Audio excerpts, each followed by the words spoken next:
You're listening to a Roddenberry podcast. Mission Log Prodigy, a Roddenberry Star Trek podcast. Episode 30. The Devourer of All Things. Part 2.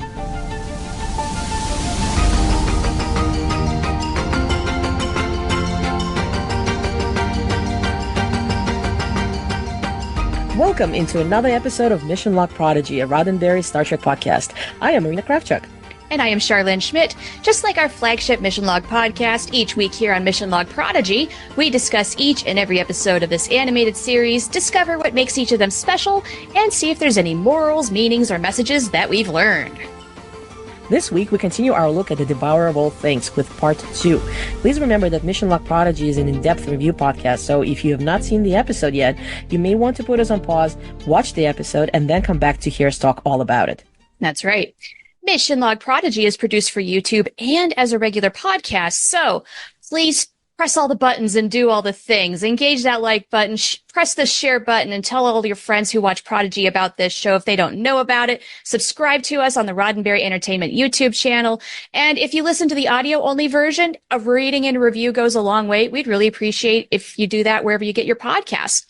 You can also keep up with whatever we're doing on X, formerly known as Twitter, at ML_Prodigy, and that's where you get all of our latest news and updates. Now, before we jump into the recap, let's do the thing where we put the call out for cadet voicemails. The next episode is the last flight of the Protostar, and it is another two-parter. So just like we did for the Devourer of All Things, please watch both parts of the episode and tell us the following. What is your first name and age? Did you like the episode? What was your favorite part?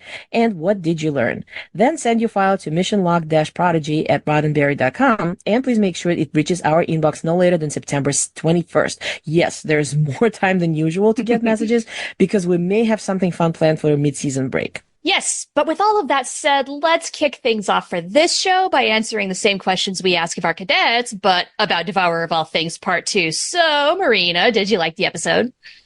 Yes, this was great. First of all, this is a fabulous two-parter. I mean, we got an incredible beginning of all this. The way the story is moving is just driving me nuts. There's so much going on.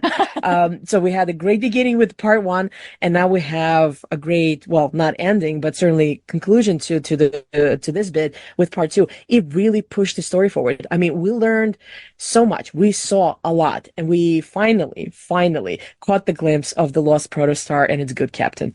Yes. Oh my gosh. What an earned moment. Hard-earned moment. Very much so. Very much so. Yes. I really enjoy this episode, and I enjoy this two-parter as a whole too. These episodes, as you said, they move the story so much, and most, but not all, of the threads that have been weaving throughout the first half of the season are starting to make sense, and they are making sense with one another.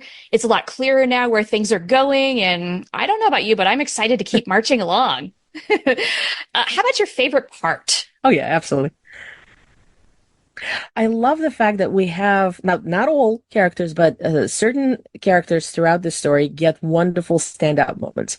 We have the moment where Majel, I don't know, somehow maybe, I don't know, very un-Vulcan-wise, perhaps, but she takes the initiative. She takes the initiative to throw away her comm badge and remain in that frankly terrifying ziggurat. I love the fact that we see Tysus being so incredibly protective. That moment was like, you're my duty right now to Majel.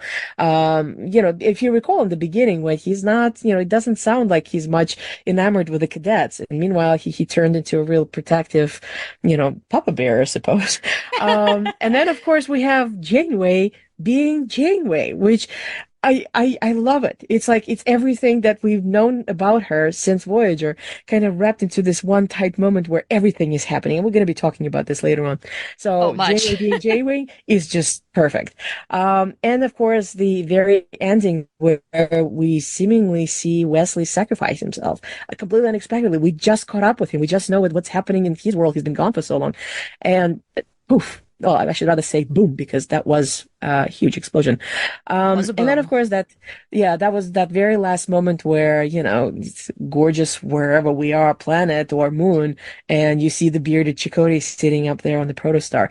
That, as you said, it is such a wonderfully earned moment. So it was like, gasp, and of course, then the credits roll. And then, no!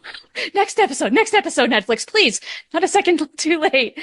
Oh, yeah. There are two things that stand out so much to me, like yourself, as a Voyager fan. One is that image of Chakotay. Finally, we catch up to him in the Protostar. Oh my gosh, there he is, finally. But also, you mentioned it, tank top Janeway.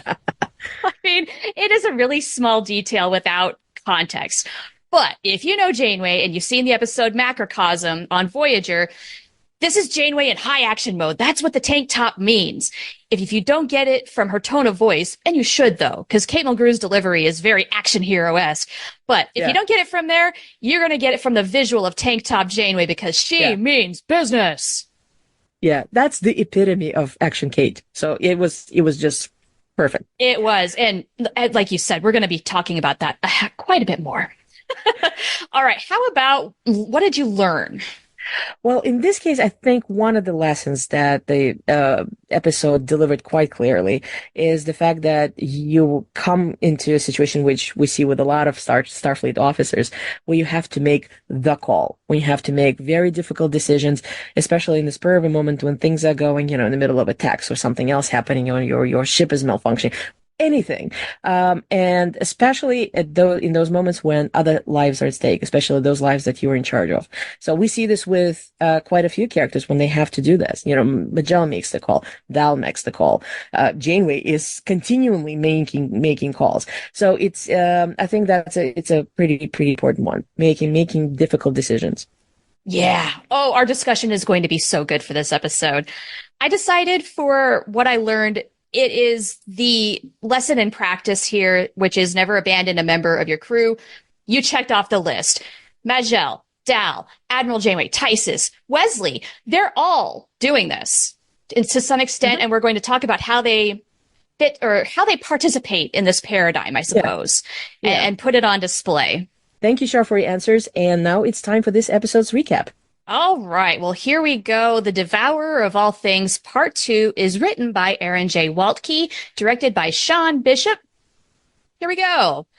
In Gary Seven's mid-20th century office, Wesley is enjoying a calm moment of music on the record player with some mango juice before returning to the task of their impending doom. But first, our crew asks, could we please catch up on everything that just happened? It's been a little crazy. It wasn't that long ago that they were running away from some time-eating creatures in some temple, and now they're in a groovy office? What gives? Wes explains that this space is one of several locations the travelers have used for training purposes. And are they safe? Sure. No one really hangs out here anymore. Don't mind the eerie noises outside. They can wait that out as they form a new plan. But that part won't be easy. The Loom don't just devour you. They completely remove you from existence. And the only way to prevent this is, you guessed it, is to return Chakotay and the Protostar to their rightful place. On Voyager, Tysus is preparing an away team to beam down to the planet, but they are detecting unusual life signs down there. Tysus hypothesizes that it could be the same entity that wreaked temporal havoc on Voyager. The EMH has come prepared, though, with temporal discriminator bands that should protect them. Majel asks Janeway if she may join the away team, citing that her telepathic link to Zero might help them find the crew more quickly. Janeway is initially reluctant to include a cadet in the party. It's too dangerous. But Tysus wants her to help and promises he will protect Majel with his own life. Janeway will hold him to that. And with that, Tysus, Majel, and a redshirt named Middleton beam down. As they begin exploring the ziggurat, Majel senses a faint presence she believes to be the crew. They are there. The looms sweep around them, chittering, and then time slows down as the loom descend on them. Tysus is able to hit his time band, but Middleton? We barely knew ye. Tysus activates Magel's time band, unfreezing her so they can both make an escape. Tysus employs an arsenal of grenades that go off and slow down the loom as they run to the exit so they can contact Voyager for a beam out.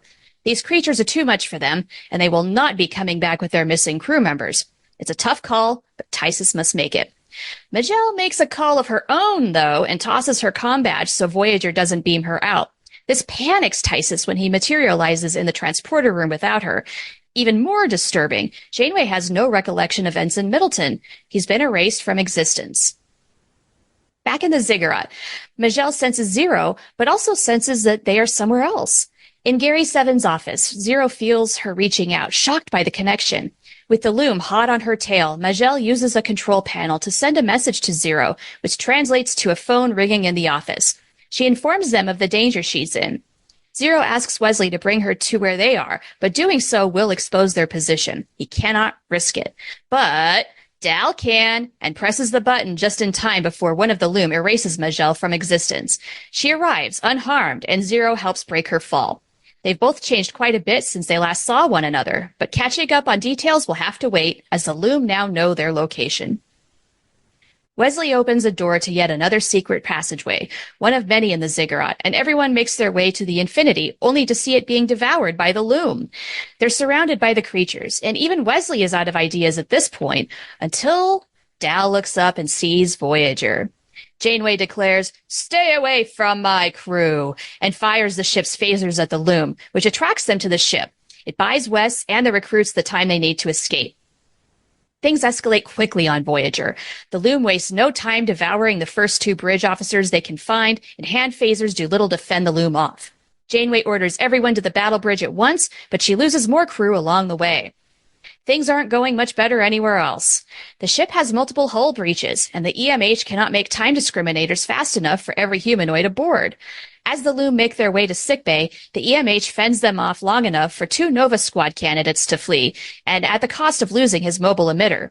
The cadets catch up to Dr. Gnome, who is hiding in the shuttle bay. He doesn't have much luck against the loom either, until Tank Top Janeway shows up. She matches shuttle's phasers to the same frequency as the loom's phase variants, and how sad, they don't like that. They retreat. She engages in a wild goose chase with one of the creatures that stayed behind and succeeds, but at the expense of crashing her shuttle. It's a hard landing, but she survives. Cut to Wesley, who is hard at work activating the Orb of Time. It's a device that will tell Wes where the 6 cadets need to go next so they can save the Prime timeline. Everyone, sans Majel, takes position around the device. As it does its work, Dal does the one thing Wes warned them all not to do. He looks into the orb, and in doing so, sees a moment in his future. It is not a future he wants. The orb isn't finding what it wants either. There must be an unaccounted variable. Wes scrambles, running calculation after calculation until he realizes the variable is Majel. The orb confirms and creates a portal for them all to go through. This is good timing, too, as it seems the loom are about to break down the door protecting them, only it's Janeway that comes through instead. She's relieved to see all of her crew alive, and even recognizes Wesley Crusher. The reunion is short-lived, though, because now the loom are actually banging down the door. Janeway wants everyone back on Voyager so they can warp out of there, but Wesley insists that the only way the timeline gets fixed is if the crew goes through the newly created gate. She can see in their eyes that the cadets believe him and are willing to go. They join hands in pairs, and together, they go. Wesley promises Janeway he will seal off the loom as much as he can before sending her on her way, a portal that returns her to Voyager's bridge. As the loom closes in on Wesley, he uses the power of space, time, and thought, and the whole planet disappears from Voyager's view. Everyone's gone. But to where? Wherever the cadets are, they see an old familiar sight, the Protostar, and sitting on her hull, looking outward, is a tattooed man with salt and pepper hair and a beard to match. Chakotay. There we go. Whew. Okay. Wow. God, a lot of observations. Beautiful. I mean, what a absolutely stunning two-parter. I mean, this is just such a great good story. One. Yeah. I can't wait to watch it over and over. This has been said already. I mean, we're midpoint through the season, and every single time this comes up when we discuss the episodes is that we get incredible development for all the characters. The stories just keep zooming along, and yet we still get, all this wonderful little explanations and the little callbacks and the little mentions. And it's so fine. fun to dig into all the little Easter eggs that the writers kind of put in. And in this case, seeing how this one was written by Aaron especially, we get a whole lot of them. So I love the whole thing with the doctor. First of all, we get yet another I'm a doctor not added to a very long list by now. So we have I'm a doctor not an assembly line when he's working on the time discriminators and trying to create as many as possible so as much of the crew can be saved. And the whole thing was also with him when he shows up and said, okay, these are the refined ones, and I hope they're going to help if time gets really weird down there. I got this wonderful feeling. It reminded me of the episode Blink of an Eye, when Voyager crew encounters the planet where the time goes at a completely different rate than the physical world outside. And when the doctor gets sent, he's in the situation when time is very weird and there's nothing he can do. In this case, he can't help. He created these discriminators. So I kind of thought that perhaps this was not meant to be an inference, but I kind of felt that this was kind of a lovely little vibe there that reminded me of Blink of an Eye. Nice. The sort of a stereotype. I mean, how often from the point that Doctor got his hands on his mobile emitter midway through Voyager, how many times that was the whole thing where, he's involved in some action. How do you get the doctor out of the action? You knock out his mobile emitter. And it's exactly what happens in this case where, yes, he managed to act the Nova Squadron kids, but, boom, the mobile emitter comes out, and at the very least, he doesn't just blink out of existence. At least he gets transported to the holodeck. But nevertheless, This was a very Voyager moment. Again, speaking of Voyager moments, I absolutely loved the fact that we get Voyager theme pop up multiple times as an action is ongoing. And I have to say that for me to realize that it's there is actually a big thing, because I don't know why. I am the one person who, when I'm watching stuff, I'm actually practically deaf to the music playing. So this is something that I discovered as I started as a fan becoming more and more with Star Trek, and people say like, well, yes, it's the moment where Kirk is fighting Gorn, the music that's playing. I'm like, there is music playing?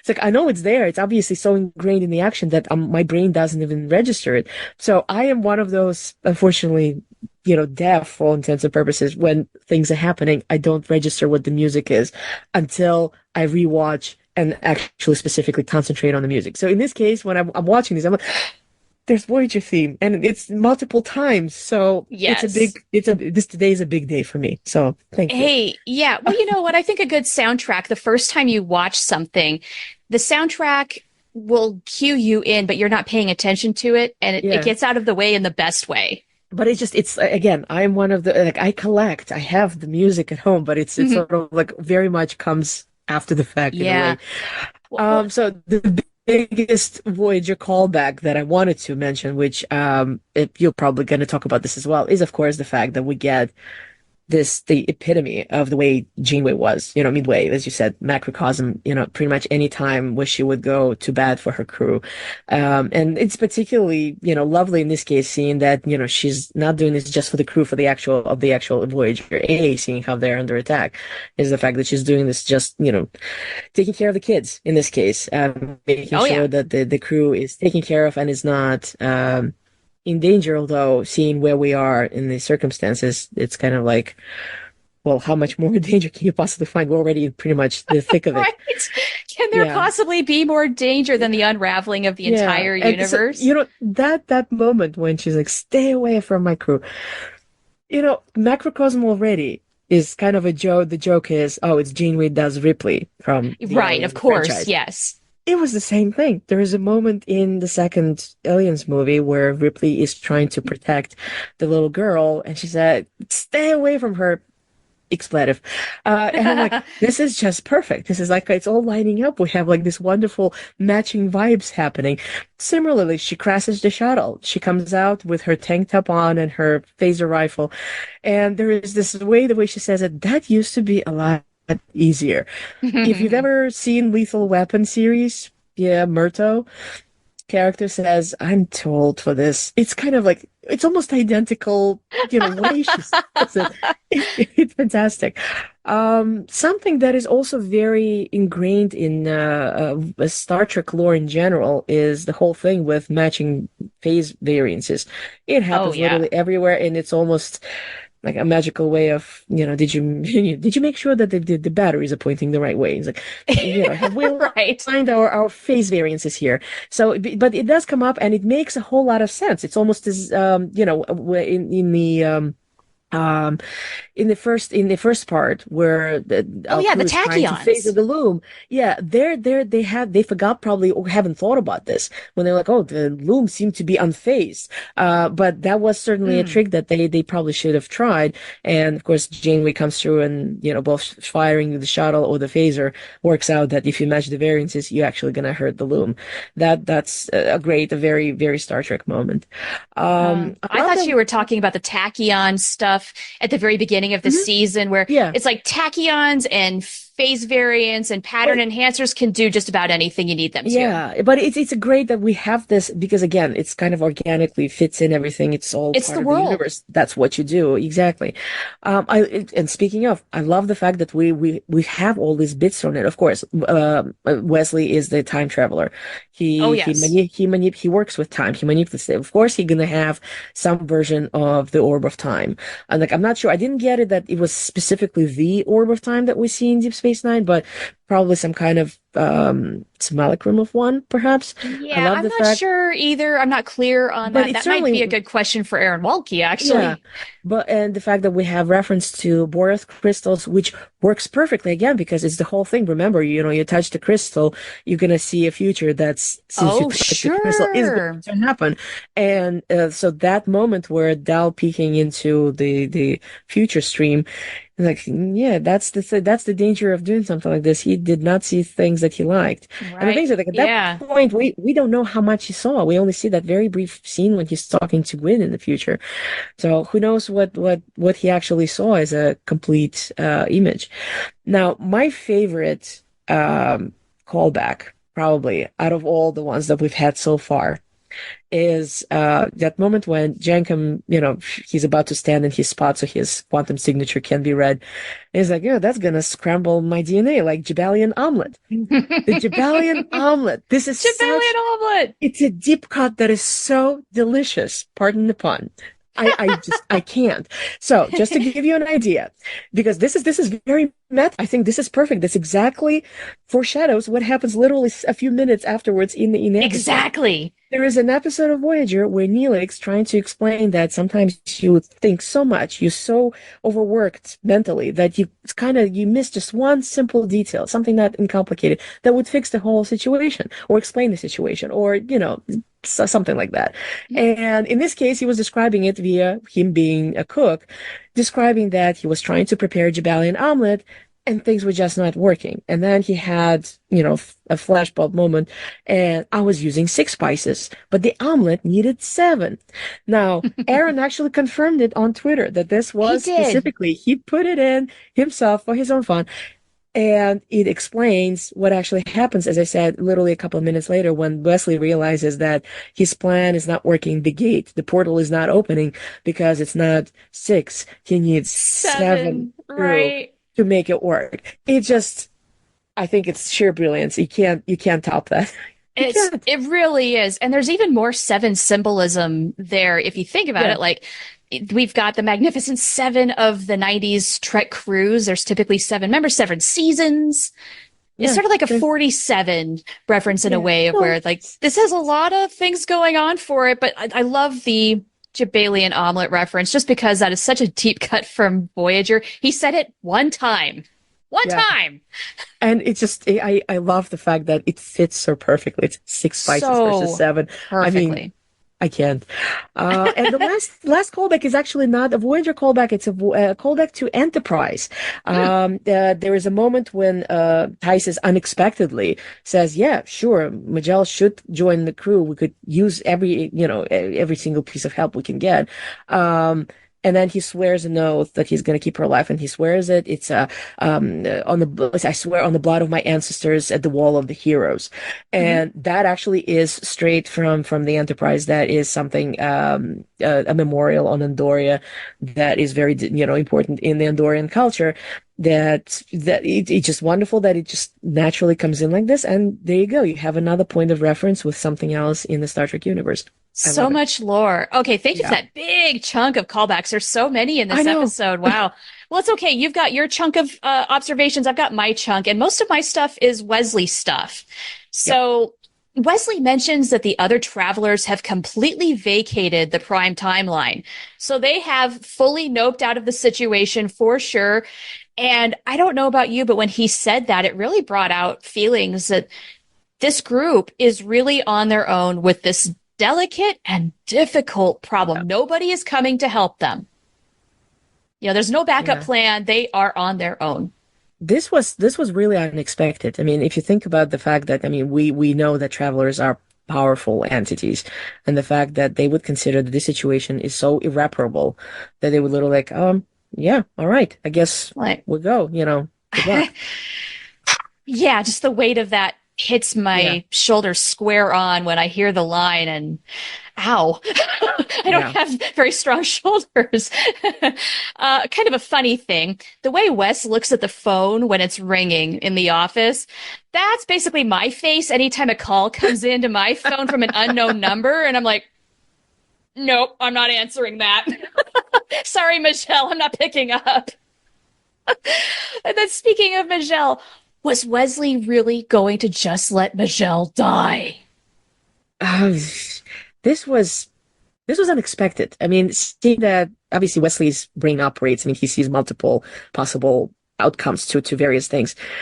Just how bad it is, that the fact that he kind of has to pause is like, I can't risk that. I mean, he's already done some pretty risky stuff, seeing he's the only traveler left in the entire timeline, for crying out loud. Yeah. So that was heavy duty. I mean, I was with Gencom. Remember when he's like, we're basically hearing her last words. What are you doing? Do something. And the fact that Wesley's kind of almost powerless at that moment. Like, he is powerless, and he's the most powerful person in the room. Yeah. But thank goodness for Dal, who has the courage to step up. But I've got a whole lot more to say about that in the discussion. But it does tie back to the fact that you have to make the call. So in this case, perhaps this was a call, but what kind of call? I mean, seeing that we know that Majel was the necessary ingredient, had he allowed the loom to go, and we, okay, then so our what? group, then what? Then, that's it. That's the end of the universe. Right. And it parallels what Tysus did. I mean, sometimes when you're in charge, you have to make those difficult calls, but at what cost? Again, more for later. Yeah. Yeah.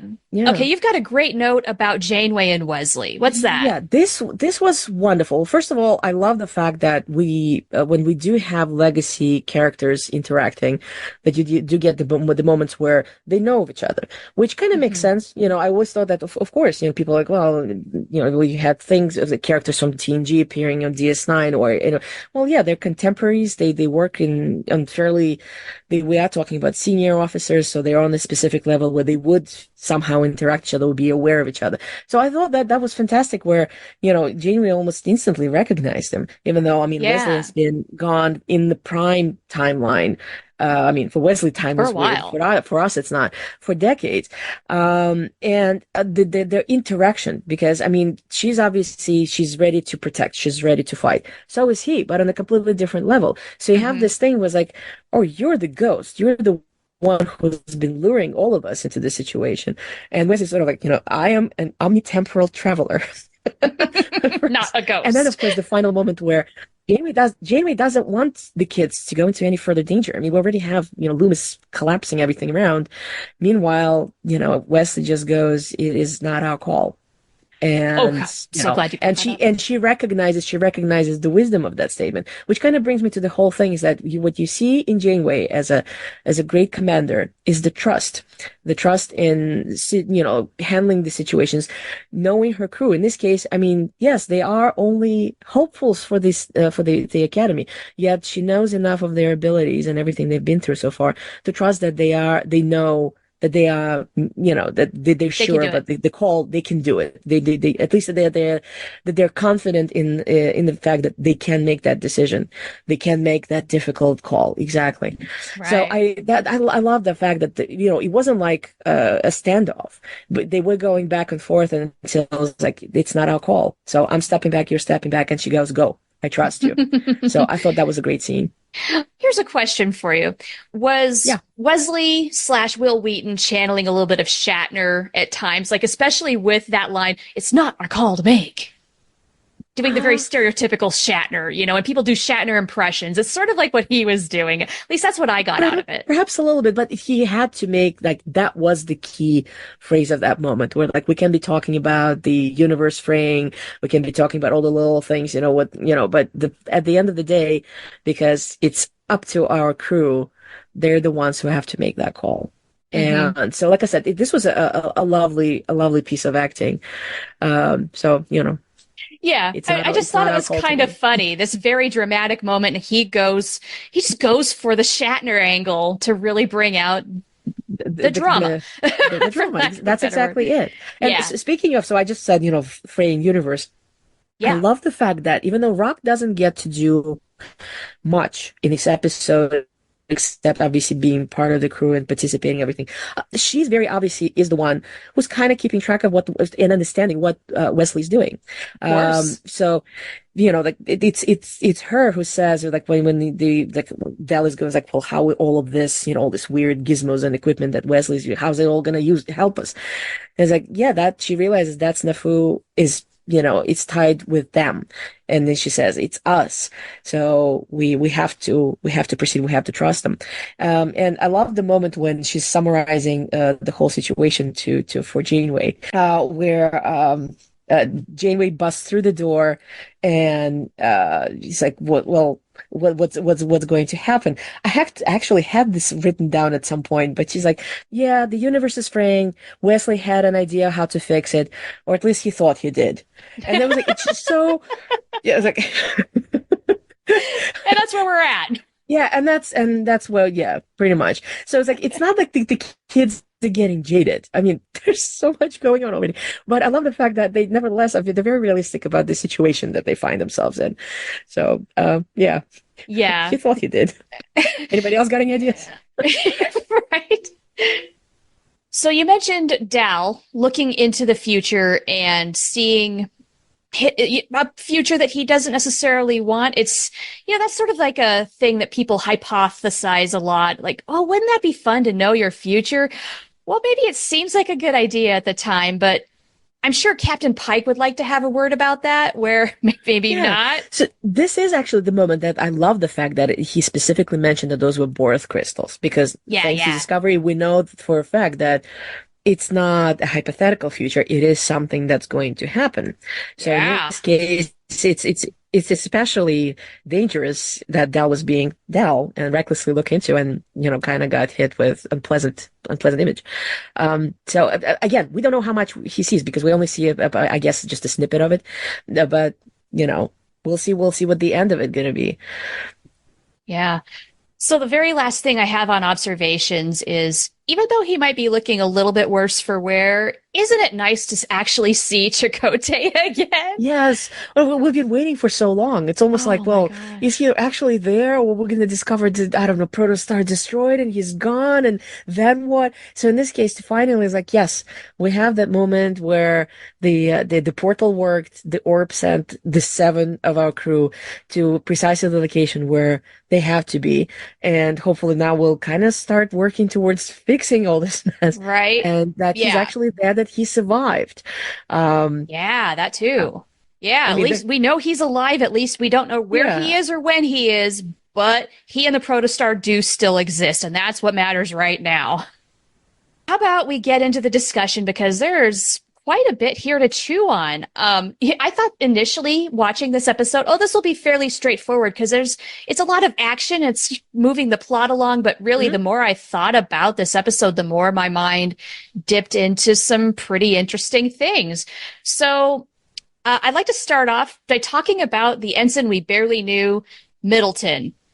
How the death of a red shirt could unravel an entire universe. Because I think it's a great example of just how dangerous the whole situation is, just the more you think about it. When Tysus comes back and remembers him after beaming back to Voyager, Majel might remember him as well, but everybody else, nope. Blank slate. He's completely gone. But that's the thing, is he's not completely gone. Somebody out there does remember him, and therefore he does sort of exists, what does that do to the timeline? And then on the other hand, that leaves everybody else, everyone he ever worked with, everybody that he knew, they're all different now because they don't remember him. And then since they are different, that affects everybody they know, and so on. Like the whole thing about the thread unraveling the sweater. Wow. Mm-hmm. What a perfect metaphor, really, in action. Yeah. It really just reinforces the loom as a threat to me. Yeah. Loom is an incredible monster in this sense. It's a great, absolutely great concept. So, and the fact that, we were kind of in a situation now where, well, okay, so Janeway managed to figure out that the phase variance works. Wesley is supposedly gone. Right. Can we actually fight the loom? Because this is terrifying. Yeah. It says a lot that not only did our writing team not flinch away from time travel, which is complicated, but they also did not flinch away from the multiverse, and they did not flinch away from an epic that could destroy it all. Like they just decided to go for it.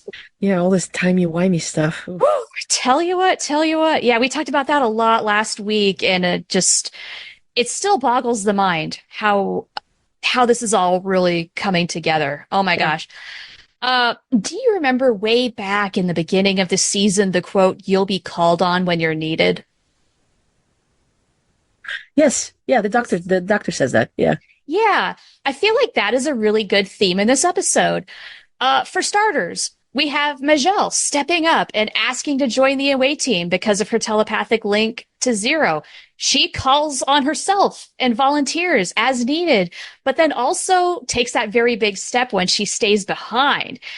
And I think you said earlier, it's not a logical move. Most definitely is not. Yeah, it was very, like I said, it was very un-Vulcan because it was impulsive. She literally does, because, as you said, she listened to what, the whole thing, Janeway, you don't leave your crew member behind, but also what Tysus said, when you have to make that decision and you have to make it quickly. And so the whole thing clicks, and clicks off the combat, and she stays. And I'm finding the ziggurat absolutely terrifying. The fact that she just decides, and it's not like she knows where to go or how. All she has is just that link to Zero. That's Hopefully just it. At that point, she doesn't know if it's actually them or not. She's really taking a leap of faith here, which is a very Dal move on her part. She does not know how she's going to help, if she can help, but she's going to go down trying. She's in this. Yeah. So that is a very bold move for her. Yeah. And the fact, something that we also discussed previously when Majel became a part of the action, does that mean that she's going to become part of the crew? And now she is part of the crew. She is the missing ingredient. She actually is. Yeah. She's that seventh ingredient. She's salt. Per the omelet. Yeah. All right. And another thing that has recurred throughout this season, we have to talk about the never abandon a member of your crew mantra. I mean, it's been a thing throughout every episode practically of season 2, but probably never more reinforced. And to use a mission log phrase, bonk bonk on the head, way of showing it here. And yet, that's not a criticism. That's just showing the full power of it. Is Majel taking what Janeway said to heart, or what Dal said to heart, or both? I think it's a combination, because as I already said, it's probably all kind of coalesced between Janeway and Tysus and Dal, just to see that, yes, sometimes you have to punch through. Right? That's kind of what Dal did when he stepped up. Yeah. And I mean, and incidentally, wasn't that a funny moment where, Dal actually says that, yes, even the great captains sometimes have to trust their gut. And Wesley kind of goes, oh, it's okay. You'll figure it out. You'll see what happens later. I'm not supposed to talk about that yet. Yeah. A little bit of, it's very short-term foreshadowing, because it's not much longer when Dal sees a little something that maybe he should not have seen. Yeah. Now, this whole thing of one person taking action to, not necessarily save themselves, but for a smaller group, not for the greater good. Does this go against the big Star Trek principle, the needs of the many versus the needs of the few? Because our command team, I would say, like Tysus and like Wesley, you mentioned that he's very Starfleet in his thinking. I think that is very much in play here. they're thinking about the bigger picture and saving the majority of lives rather than just the small handful of few, whereas Dal and Majel are looking the other way and saying, no, we do not leave anybody behind. What do you think about that? That's actually a brilliant point, because it is. That's the problem. That's the finding the balance between, making the big decision, the key word being big, versus, not losing yourself, not losing your friends. So that moment when Wesley says, I cannot take that, I cannot make that risk, I can't risk that, and Dal says, well, I can, and presses the button. That's exactly that moment where Wesley's thinking about the bigger thing, what's going to happen if the loom consumes us, if something else happens and the universe collapses, whereas Dal's like, she's gonna get eaten in there. Press the button. So, right. That's the key thing. That's finding the balance between the two. And you already mentioned how if Dal had not done that and not brought Majel in, and we did not have the seventh ingredient, exactly, and ultimately that would have been a greater catastrophe. So. How do you make the big decision and you make the right one? Right. Well, as Dal puts it into perspective, I really think he says it best when he says, even the greatest captains have to go with their guts sometimes. I can't sum it up more than that, because every great captain does do that. Sometimes they cheat a little bit. Kirk has done it. Picard has done it. Janeway does it. Sisko does it. They've all done it. Sometimes you just have to do it. And Dal is really good at listening to his gut. Sometimes a little too much. He relies on it heavily, but when he's right, he's right. Because, as we remember, it's kind of Dal's, going with his gut that caused quite a few catastrophes on the way. This we is would true. have been in that pickle if he didn't lose that phaser rifle. Right. So, Yeah. We've definitely got to talk about Janeway and how she doubles down, goes into full-scale Mama Bear mode. I think you said Tysus was in Papa Bear mode. This is Mama Bear on steroids. He was more protective because, he was ready to fight. If in this case, is like the fight was just pouring out of Janeway. You would not want to cross her when she's in a state like this. No, the fact that it's interesting. It's like we're talking about the lessons, our kids learning how to do things, how to behave, how to make decisions, how to earn moments, etc. And then you have, now that we have Voyager A is part of the story, we can kind of see that illustrated when you have the character that's already doing it. Janeway is already, she's gone through that stage. She's already, that's why she's a great hunter. She's already doing all this stuff. So that's a great illustration where like, oh, how do you protect your crew? That's how. Good point. You go down with the ship, Right. Yeah, for sure. And we really needed a big heroic moment from Janeway. She hasn't really had one in a while, and she comes up big here. Yeah, and the fact that, it's almost like I love the fact that she's out of the uniform. We know what tank top Janeway means, but it also, I think, kind of brought the point across where, yes, she's an admiral. She's a flag officer. She's not supposed to be the one leading, away missions or getting her hands dirty, figuratively speaking. But in this case, she can. Not only she can do it better than most, and she's actively doing it. And then when Wesley opens the portal back to Voyager and he says, "Goodbye, Admiral," and he drops her back in. Not only he drops her back into the uniform. I thought, that's and her chair. How convenient. Yeah. And then, of course, speaking of Wesley, we get that last moment of complete. My jaw kind of dropped because I did not expect. I thought, well, maybe he'll blink out to open another, passageway somewhere and escapes, and then we don't hear from him because he's out there doing something else, and then, and the whole planet goes completely out of phase. Right. Destroyed, presumably. Well, so we have that's no idea. That's a big answer. That's another question that gets added to a whole lot that we need to worry about now. We've had a whole lot answered. Now we knew who Wesley was and what's up with the whole situation. Thank goodness we've got a whole second half to get it all figured out, because we don't know if he's alive or if he is, where he is, where is everything anymore? Where is everybody? So that's actually one of the great points that I wanted to make as part of the wrap up, which we probably should be doing now. How do we do that? Yeah, is the fact that is Wesley dead? Which would be, I hope not. Please don't. with other travelers having fled and abandoned the Prime universe, what protection, if any, is actually left against the Loom? I mean, Starfleet, as we know, is a bit of in a situation. So can they do something? Are they big enough? We don't really know. And honestly, I wouldn't want to be in Janeway's shoes. Can you imagine explaining this entire situation in a report to Admiral Jellicoe? It's like, oh, by the way, this thing that I blew you off about, the universe is ending. Guess what? No. So we even as I said, we have a lot of questions from previous episodes got answered during this two-parter, but we have many more, namely something you already mentioned. So we found the ship, we found Chakotay. So now what? The kids that just dropped in, they don't have Infinity. They don't have anything with them. Or maybe tricorders, I'm not sure. A Protostar obviously looks a bit banged up. It's probably not working.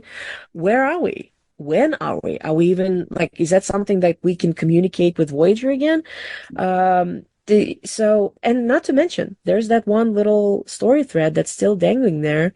What's going on with Solum, the modern day, the current day Solum? Right. Surely Essentia, the way she is, I mean, the future Essentia, she's certainly not sitting there twiddling through her thumbs. Something must be going on, and we just don't know yet what and how bad it is. Yeah, we still need to catch up with what's happening all the way over there. So many questions left to be answered. And I am so glad that we don't have to wait however many months it was between the break, between the first half of the first season and the second half. Because if we did that now, that would be so painful. Oh my gosh. And, that gets me thinking, because I got a little reflective, realizing that we're halfway through our coverage of the second season. Yeah. And I've been frequently thinking about the best way to watch season 2. Is it better to binge it? Is it better if you take your time? Because we've had the pleasure of doing both. Yeah. We watched the full season before we started our weekly coverage. And then now we've been taking our time doing one by one. And if I'm being perfectly honest, I don't have an answer to the question I'm asking. And I think the truth is it's because there's no wrong way to watch this show. Just watch Prodigy. Yeah.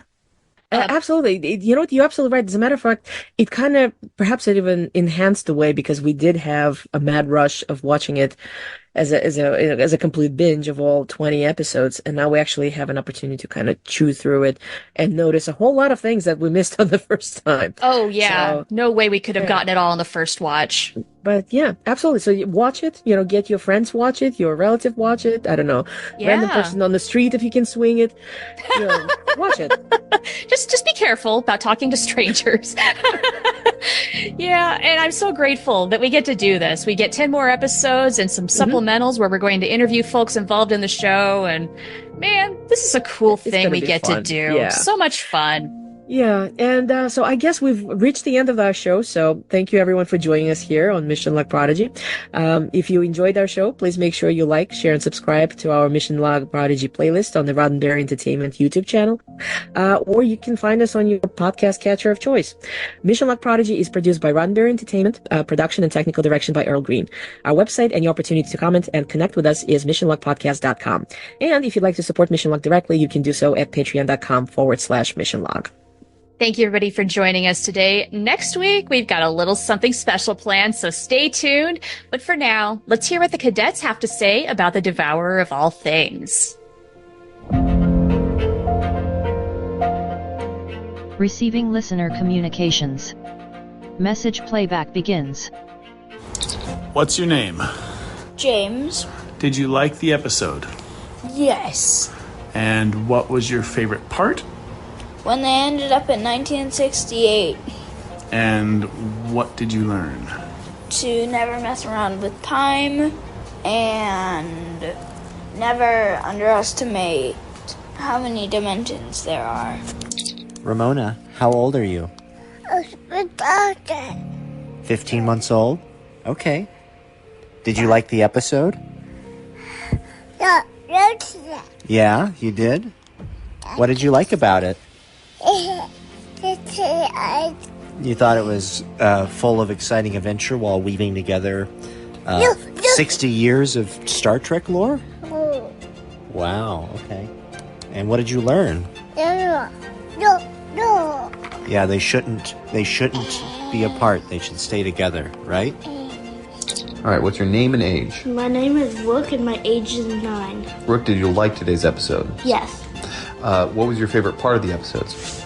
My favorite part of the episode was when Majel threw her comm badge away because she wanted to go back for her friends. That's nice.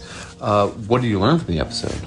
That you should always come back for your friends. Yeah, it's kind of like what Janeway was saying about you never leave a crewman behind, right? Yeah. All right. What's your name and your age? My name is Dietrich and my age is 6. Did you like these episodes? Yes. What was your favorite part? When they got to the Protostar. Oh, at the end when they got to the Protostar, that was your favorite part? This was a pretty intense episode, wasn't it? Yeah. There were some scary things with the loom. What did you learn in the episode? You didn't learn anything in the episode?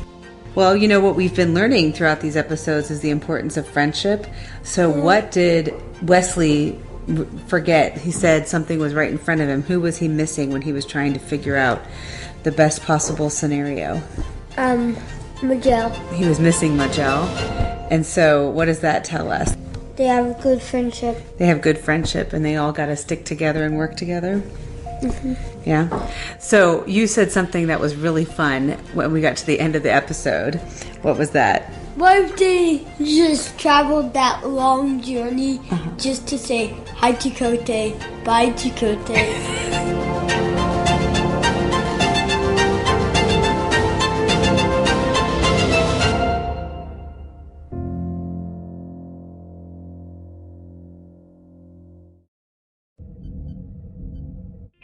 This is a Roddenberry podcast. For more great podcasts, visit podcast.roddenberry.com.